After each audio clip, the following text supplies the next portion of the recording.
Dalam nama Bapa dan Putra dan Roh Kudus. Amin. Allah Bapa di surga, Engkau mengutus putramu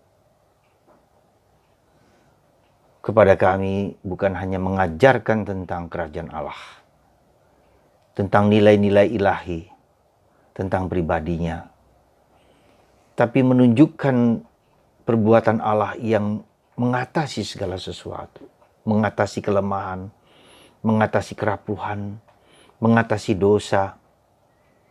Dan bukan hanya itu, tapi membawa kami kemana atau di mana kami berasal. Dari surga, dari Engkau sendiri. Terima kasih Tuhan. Dan kami dipanggil juga untuk melakukan yang sama. Demi Kristus Tuhan dan pengantara kami. Amin. Para saudara, pada tanggal 9 Juli 2020, kita diajak dalam bacaan pertama untuk tahu hakikat Allah itu seperti apa. Allah itu bukan manusia. Artinya apa? Ketika manusia dilukai, tidak dibalas kasihnya, maka dia mempunyai kecenderungan untuk membalas. Mempunyai kecenderungan untuk membenci. Mempunyai kecenderungan untuk membiarkan.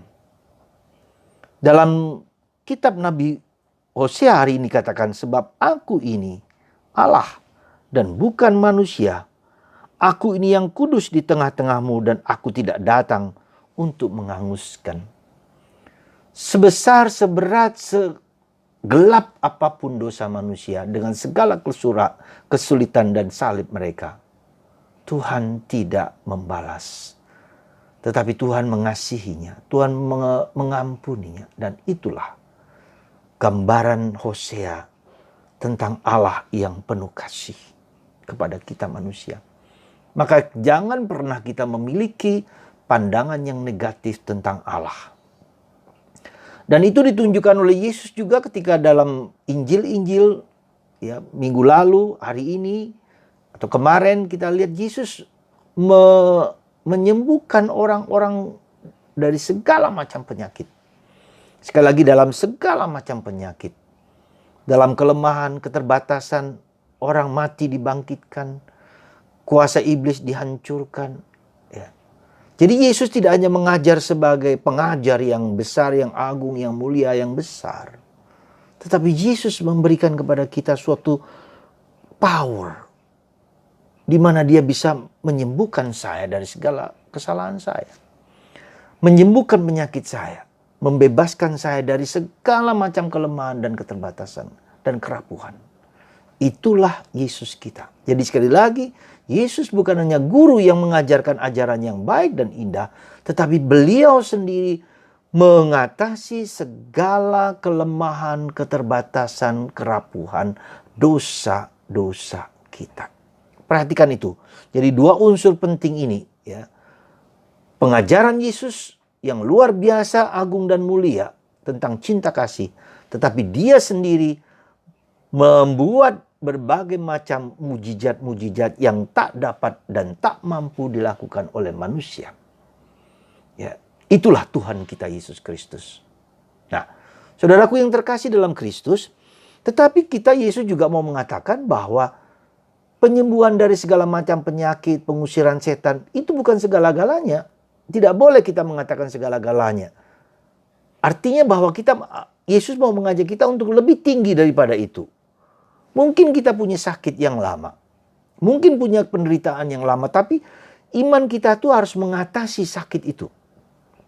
Ya, untuk mengatasi penderitaan itu ada sesuatu, go beyond the suffering, the cross of our life. Ya, itulah yang kita sebut dengan iman. Ya. Iman itu mengatasi kesalahan saya, kelemahan saya, keberdosaan saya, bahwa saya meskipun dalam situasi yang demikian tetap percaya bahwa Yesus mencintai, mengasihi aku. Nah, jadi kita jangan terpaku pada sembuh atau tidak sembuh. Ya, disembuhkan atau tidak. Bukan itu yang paling utama. Karena kalau dengan demikian kita lihat, begitu banyak orang yang diberi mujizat pada zaman Yesus. Melipat gandakan makanan. menyembuhkan orang sakit, membangkitkan orang mati, dan orang melihat itu. Tetapi tidak berarti orang itu bertobat, percaya bahwa Yesus adalah Tuhan, belum tentu. Bahkan kalau mau jujur dikatakan, salah seorang murid Yesus pun gagal memahami itu. Dan Yesus dalam Injil Markus berkali-kali mengatakan para murid gagal mengerti, memahami ajaran, tetapi perbuatan dan karya Yesus. Maka kita harus beranjak lebih tinggi, mohon supaya kita mohon supaya kita dibebaskan dari berbagai macam sakit, belenggu dan segala macam. Tetapi kita diajak untuk naik ke atas. Inilah yang kita sebut dengan penyerahan. Inilah yang kita sebut dengan iman. Ya. Seandainya saya tetap sakit, tapi saya tetap beriman dan percaya bahwa Tuhan berbelas kasih dan menjanjikan kepada saya iman itu kehidupan surgawi. Maka kita diminta, meskipun mungkin kita tidak disembuhkan, tidak apa-apa, tapi diminta untuk bertobat. Nah, pertobatan itu berarti kita tidak hanya fokus kepada kemanusiaanku dengan segala perasaan, dengan segala kesakitan dan penderitaan, tapi berfokus pada Yesus, Sang Penyelamat, Penebus, yang menjanjikan aku kalau aku beriman dan bersandar padanya, dia akan membawa saya ke surga, ke tempat di mana saya berasal. Dan itu dilakukan oleh Yesus sendiri. Maka Yesus wafat penderitaan seperti kita, tetapi dia mengatasi itu. Percaya, ya Bapa, ampunilah mereka karena mereka tidak tahu apa yang mereka buat. Di saat detik-detik kritis yang luar biasa hebatnya itu, Yesus tetap mengampuni, tetap memaafkan.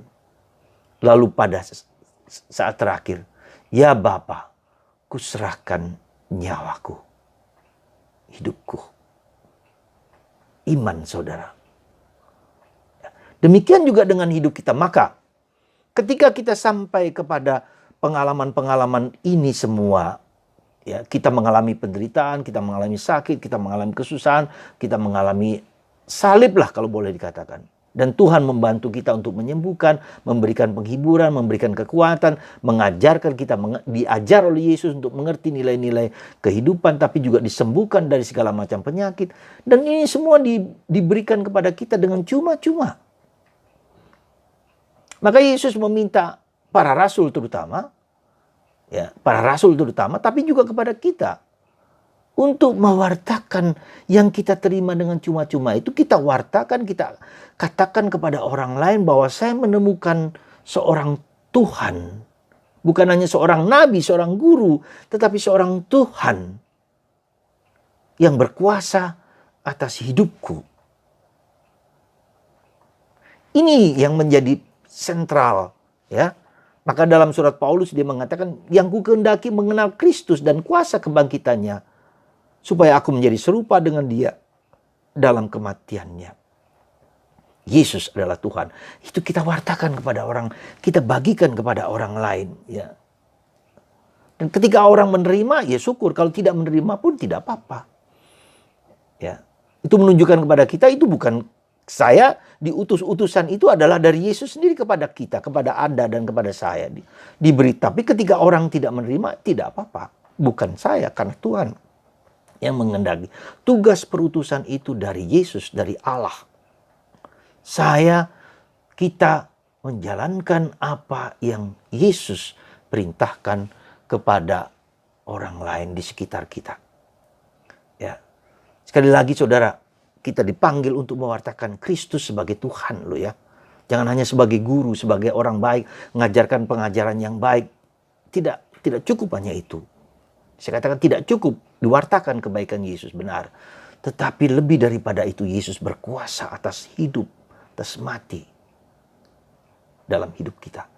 Dialah Tuhan. Dan itu tugas Anda dan tugas saya.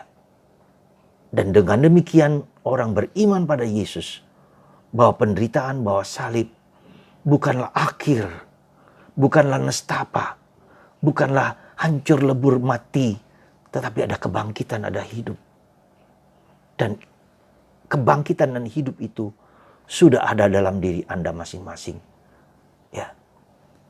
Nah, maka itu mulailah dengan apa yang ada pada diri Anda.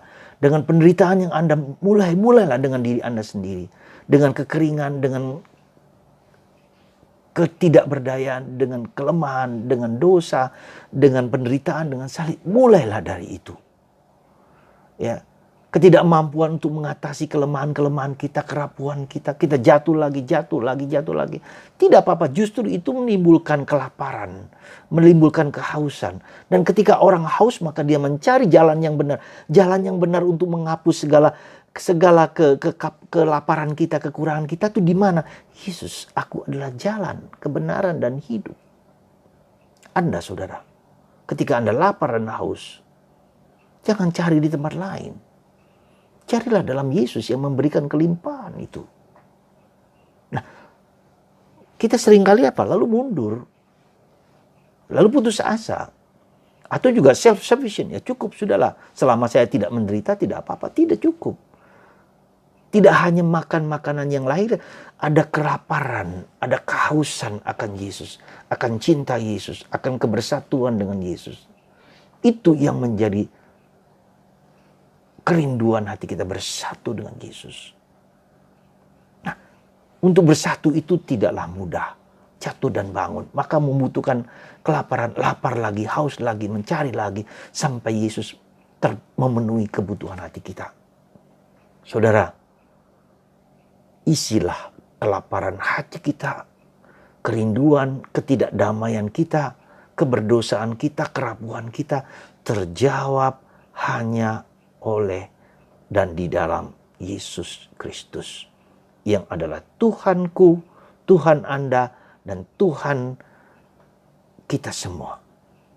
Semoga Anda dan saya terus mencari, terus berusaha, terus berjuang dalam segala apapun kesulitan-kesulitan yang kita hadapi.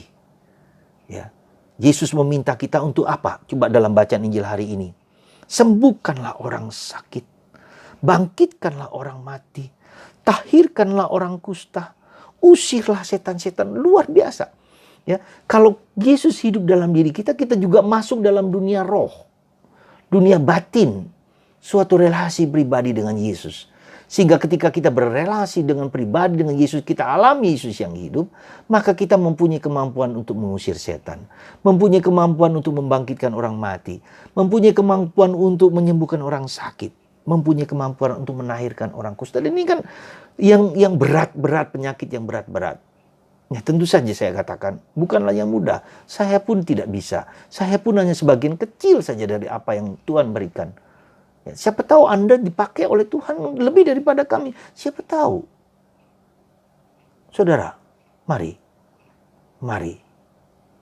penuhilah kelaparan dan kehausan batin Anda akan Yesus. Carilah Yesus, ketuklah Dia. Semoga Anda dan saya menjawab panggilan itu dengan sungguh-sungguh. Terpujilah namamu kini dan sepanjang masa. Amin. Tuhan Yesus, Kau memanggil para rasul, tapi juga memanggil kami untuk menjadi pewarta yang gilang gemilang. Bukan hanya mengajar, tapi juga menyembuhkan orang sakit, membangkitkan orang mati, mentahirkan orang-orang yang disingkirkan, dan juga mengusir kuasa kegelapan. Karena Engkau, untuk Engkau, bersama Engkau. Bantu kami Tuhan, untuk berkarya sesuai dengan kehendak-Mu, bukan kehendak-Ku. Kehendak-Mu sajalah. Berkatilah kami ya Bapa dengan kuasa yang Kau berikan kepada hamba-Mu ini. Dalam nama Bapa dan Putra dan Roh Kudus.